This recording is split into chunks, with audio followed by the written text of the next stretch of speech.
आगामी नगरीय निकाय चुनाव की तैयारी और कांग्रेसी नेताओं को चार्ज करने के लिहाज से कांग्रेस के प्रदेश अध्यक्ष दीपक बैज धमतरी पहुंचे थे, जिन्होंने कांग्रेस नेताओं को चार्ज करने के साथ बंद कमरे में भी उनसे बातचीत की। उन्हें कुछ टास्क भी दिया गया, जिससे यह मालूम पड़ता है कि कांग्रेस पुरानी गलतियों को इस चुनाव में दोहराना नहीं चाहती है।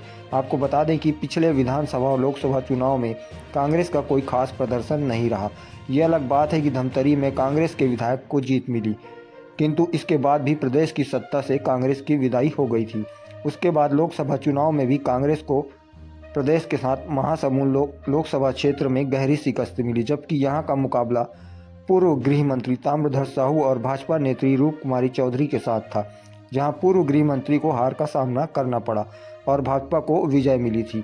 चूँकि इन दोनों चुनाव के वक्त कांग्रेस में भीतरी कलह का जोर था, शायद इस वजह से कांग्रेस का प्रदर्शन ठीक ठाक नहीं रहा। यह चर्चा भी उस वक्त काफ़ी सुर्खियों में थी। बहरहाल इस नगरीय निकाय में अब ऐसा कुछ न हो, शायद यही मंशा के लिए प्रदेश अध्यक्ष श्री बैज धमतरी पहुंचे थे, जिन्होंने कांग्रेसी नेताओं को चार्ज किया और आगामी चुनाव को लेकर टिप्स भी दिए और बेहतर प्रदर्शन की बात भी की। इसके बाद भी अब यह चर्चा हो रही है कि उनकी बातों में यहाँ के कांग्रेसी कितने गंभीरता से लेते हैं और चुनाव में कितनी सक्रियता दिखाते हैं, यह आने वाला वक्त ही बताएगा।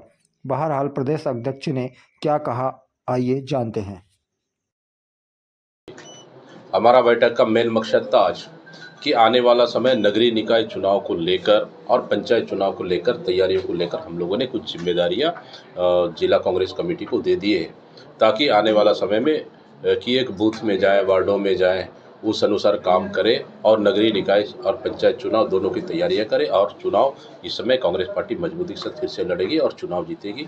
चुनाव जीत के लिए हम लोगों ने कार्यकर्ताओं के साथ बैठकें की। उसके बाद फिर हम लोग बंद कमरे में फिर हमारे वरिष्ठ नेताओं के साथ फिर हम लोगों ने अलग से चर्चाएं की है। जिला कांग्रेस कमेटी को हम लोगों ने कुछ टास्क दिए हैं, उस टास्क को आने वाला समय में चुनाव से पहले पूरा करना है, ताकि हम लोग एक टिकट वितरण से लेके चुनाव तक पूरी तरह से पारदर्शिता हम लोग चुनाव लड़े। ये इसलिए आज ब्लॉक अपना जिला कांग्रेस कमेटी धमतरी का बैठक रखा गया है। नंबर 1, नंबर 2 ठीक है, नंबर 2 उसके बाद फिर जिस अभी संविधान रक्षक अभियान कांग्रेस पार्टी का AICC का गाइडलाइन है, उसके अनुसार 60 दिन कार्यक्रम चलना है।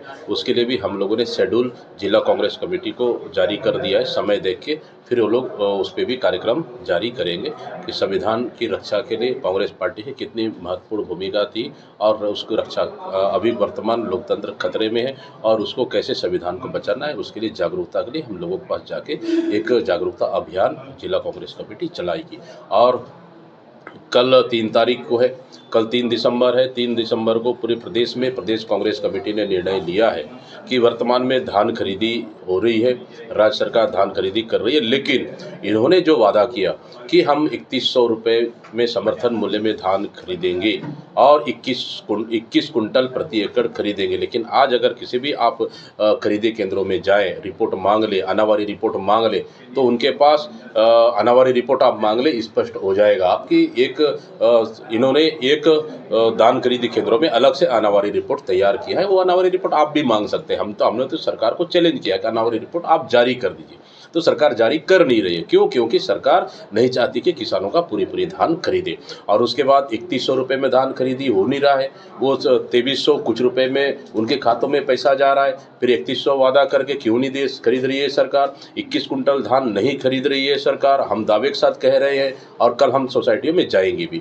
इसके अलावा बारदाने की कमी, अब बेमौसम बारिश हो रही, उठा वो नहीं रहा है। राइस मिलरों का हड़ताल चल रही थी, लेकिन उस दिन हमारे प्रेस कॉन्फ्रेंस में सरकार डरी हुई है, इसलिए राइस मिलों के साथ शायद बैठकें हुई है और शायद उन लोगों के बीच में कुछ समझौता हुई है। तो इस सरकार में कुल मिलाकर कि इनकी नीयत साफ नहीं है कि किसानों का हम धान खरीदे, इसलिए सरकार कहीं न कहीं बहाने